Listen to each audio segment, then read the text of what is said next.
Most students don't achieve their potential in law exams.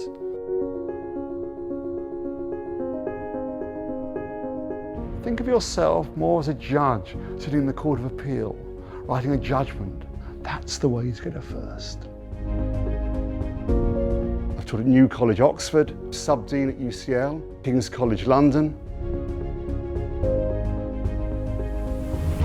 Over 90% of the scripts I see each year could be improved if students took on board these critically important practical points.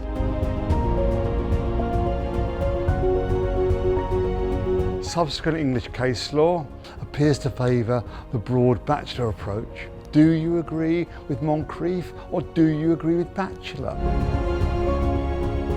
Everyone deserves the opportunity to learn from the best teachers and thinkers.